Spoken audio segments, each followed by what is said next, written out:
Panoorin nyo tong video na to mga idol, baka maka-encounter ho kayo ng ganitong problema sa kulungan po ng itik po ninyo. Lalo na kung kayo po ay baguhan lang sa duck farming o nagnanais pasukin yung ganitong industriya ng negosyo. So may ilan sa atin mga idol na nagtatanong din bakit daw hindi na itlog yung mga itik nila. Babae naman daw lahat, na magpitong buwan na, may itlog man pero mababa pa rin yung egg production nila o mabagal yung pagangat ng itlog ng mga itik.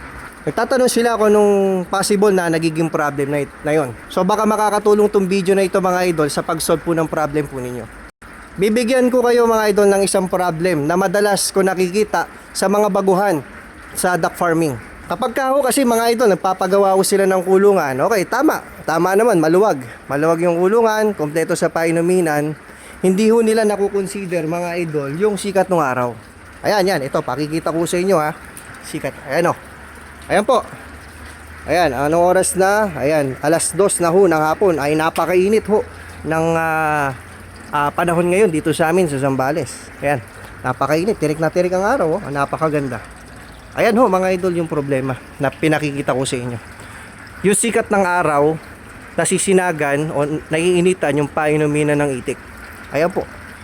Kapag ka pinabayaan ninyo mga idol na ganyan yung nangyayari ho sa kulungan ho ninyo, lagi ho nasisikatan ng araw, lalo na ganitong mga oras, mga alas 11, kahit na alas 10 hanggang alas 3 nasisinagan ng araw yan. Nako, mag-expect na kayo mga idol, hindi nyo makukuha yung highest peak po ng inyo pong egg production.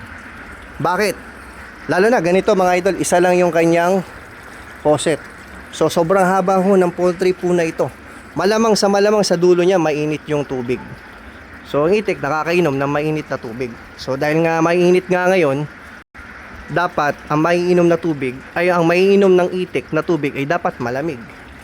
Kaso naiinitan, kaya magkokos yan ng pagbaba o pagbagal ng egg production. Pangalawa, magkokos pa yan ng pagliit po ng itlog po ng itik po ninyo.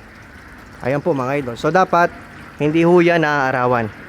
So ang sistema dyan, pwede nyo dagdagan yung kanyang lagyan nyo extension yung bubong, o kaya kahit paano pag samantala lagyan nyo ng lona.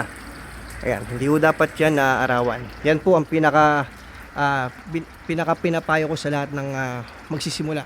Hindi ho dapat maaarawan na idol yung kanilang painuminan. Ayan po, ito, sobrang luwag po ng mga itik ko. 1,000 na nakakarga dito. Ayan, ayun lamang po mga idol. Maraming salamat po.